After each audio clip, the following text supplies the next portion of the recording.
Konsep terbaru dalam asuransi syariah, di mana setiap anggota dalam asuransi ini bermaksud untuk memberikan dana kebajikan dengan niat tulus ikhlas untuk tujuan saling membantu sesama peserta asuransi apabila ada di antara yang mengalami musibah. Maksudnya, jika premi yang dibayarkan tidak sesuai dengan musibah yang terjadi dengan diri seseorang, maka dijatuhkannya seorang itu menginfakkan atau mengasih kelebihan dananya kepada sesama anggota. Jadi tidak ada aspek saling merugikan satu sama lain yang halnya terjadi di produk konvensional, di mana pada hal ini juga sejalan dengan Al-Qur'anul Karim, di mana Allah berfirman, "Wa ta'awanu 'alal birri wa taqwa." Maka bantulah saling membantu di antara kamu, wa ta'awanu 'alal birri, atas kebijakan, wa taqwa, dan ketakwaan. Berdasarkan maqasid juga sesuai karena ini mengandung hifzun nafas, di mana dengan kita mengikuti peserta asuransi ini, kita sama aja dengan untuk mengantisipasi kalau diri kita terkena musibah di masa yang akan datang. Makanya kita mendaftarkan atau menabung di asuransi ini.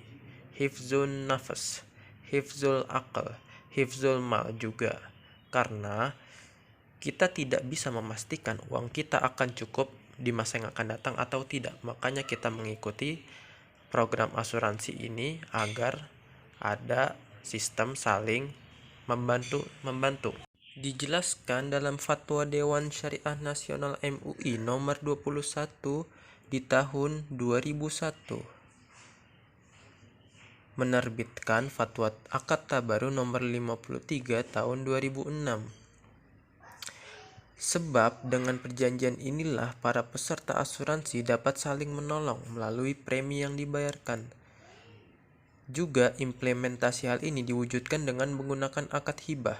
Setiap peserta memberikan hibah untuk digunakan menolong sama peserta dalam suatu akun dana tabaru saat tertimpa musibah.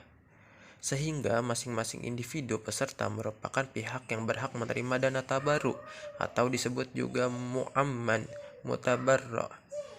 Perusahaan asuransi hanya bertindak sebagai mengelola dana hibah milik keseluruhan peserta atas dasar penerapan akad tijarah dalam asuransi syariah.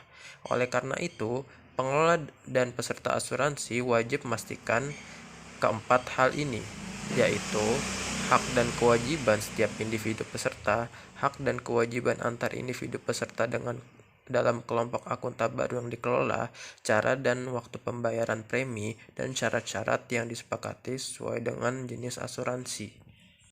Juga berdasarkan POJK, sehingga dapat menjamin bahwa pengelola tersebut melakukan 3 hal, yaitu pembukuan terpisah dana tabaru dengan dana lain yang dikelola perusahaan, pembukuan hasil investasi dana tabaru ke dalam akun tabaru secara tepat, pengelolaan terhadap kondisi defisit dan surplus underwriting dana tabaru yang dikelolanya.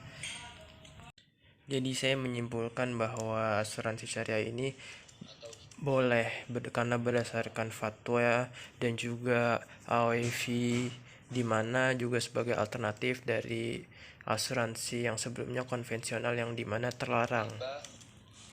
Dimana juga dalam asuransi ini yang syariah, dimana kita kalau bayar premi ini bukan kita membeli harga beli, tetapi sebagai dana hibah atau ta'awun, dan juga dana penempatannya di penempatan yang usaha yang halal. Sekian.